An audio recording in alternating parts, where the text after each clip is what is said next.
The USS Gerald R carrier is a new class of aircraft carrier developed by the US Navy to replace the Nimitz-class carrier, which has been in service for at least 30 years. The Nimitz class were absolutely amazing in their day, and now the Ford-class carriers take their capabilities to a new level. An incredible ship with a prodigious amount of aircraft and defensive capability that it can deliver. It can probably conduct about 160 sorties over a 24-hour period. So that would be about 6 or 7 sorties per hour. So a sustained attack against multiple targets. Of course, in a real-world situation, flight deck operations don't operate uniformly. They all depend on, what the target is, how far it is to the target, and so on. Even so, that's still a large number of aircraft available to deliver attacks. And let's remember, it's not just the Gerald IV that's out there. They've also got the older Nimitz-class Abraham Lincoln there, which hasn't got quite the same level of capabilities, but is getting close. A key additional capability of the Ford class is it's got an electromagnetic catapult launcher, and that enables aircraft to be launched more consistently, more reliably, with less strain on the airframe, so it can maintain probably more sorties per hour than the Lincoln. So it has a mixed air wing of about 75 to 90 aircraft. Normally you would fly those in flights of 3 or 6 aircraft, sometimes more, and you would sustain that depending on the range of targets that you wanted to cover. And so we're considering this in relation to Iran and what the US Navy would potentially do. And I think what it would seek to do is to decapitate the regime, and it would do that by neutralizing its military capabilities. So it would attack military targets. Initially, I would see it would take out air defense so that it could operate with impunity, then take out airfields, and then probably take out Iranian Revolutionary Guard units and key military capabilities of defending the regime. That would probably take, probably 2 or 3 weeks of sustained operations to significantly degrade the Iranian defensive capabilities in Iran. And the big question is, what would Iran do while that was happening? But a formidable amount of firepower and well able, also with the support of allies, to degrade the Iranian ability to continue in power. I think it would primarily use the Gerald R. Ford, possibly with in-flight refueling assets flown in from other bases to refuel at critical places, so that it could approach from a direction and at a time when it was not expected.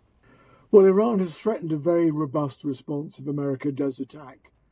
And of course, it could respond militarily on a local basis with it's got unmanned suicide craft, which could be used to attack the Gerald R. Ford directly. It could act against shipping in the Strait of Hormuz to effectively close that to all ships seeking to transit the Suez Canal. It could attack American bases in the region, notably in Qatar and Saudi Arabia and other places. It might choose to do that. And it could choose to conduct terrorist activities in the continental USA through agents that it already has there. And it might also choose to retaliate against any nation, including the UK, that supported the US in its attack against Iran. So this represents a significant risk in case the US does attack. There's been much rumour about speculation about whether Iran has developed its own atomic weapon, but it has a very close working relationship with Russia. And for me, the nightmare scenario is if Russia gifted Iran a nuclear weapon which it used against Israel or against the United States, because that would represent a very significant, rapid escalation in the region. So we could see a major war there. However, I think that risk is unlikely, and I think Russia would think twice before doing that. The other serious escalation risk is if China gets involved. And there's good reason for China to do this, because it relies on Iranian oil.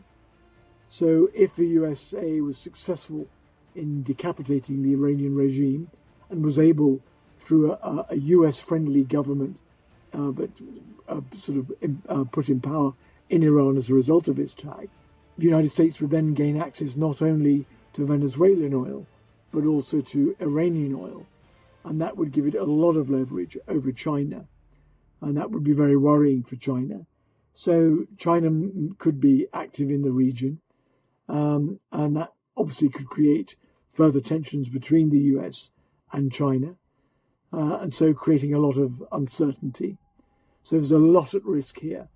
And I think the US will be working out whether the effort required to achieve success is worth the potential risks and dangers to the armed forces that would be responsible for delivering this attack against Iran. The USS Gerald R. carries the F-18EF Super Hornet, which is a multi-role attack fighter. It's non-stealth, but it's very good at precision strike. It was the aircraft that was featured in the Top Gun Maverick film, if you've seen that. So a fairly old aircraft now, but still incredibly capable.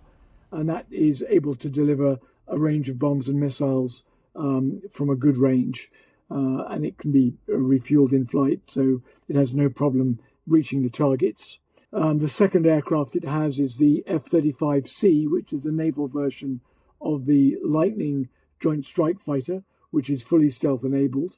Again, a very capable aircraft with good range on it, and that is being used extensively not only by the US Navy, but also by the US Air Force and US Marine Corps. It's got the E-2D Hawkeye, which is an airborne early warning system, and that is used to protect the carrier from aerial threats. It can detect incoming aircraft using its radar system. It's got an electronic attack platform called the E-18 Growler, and of course it has Seahawk helicopters for anti-submarine duties, and the MQ-25 Stingray, which is unmanned aerial refueling aircraft, which is a new capability that's coming into service. And it operates a range of other UAVs. So a formidable portfolio of combat aircraft carried, but with the bulk of those centering on the Super Hornet and the F-35 Lightning II.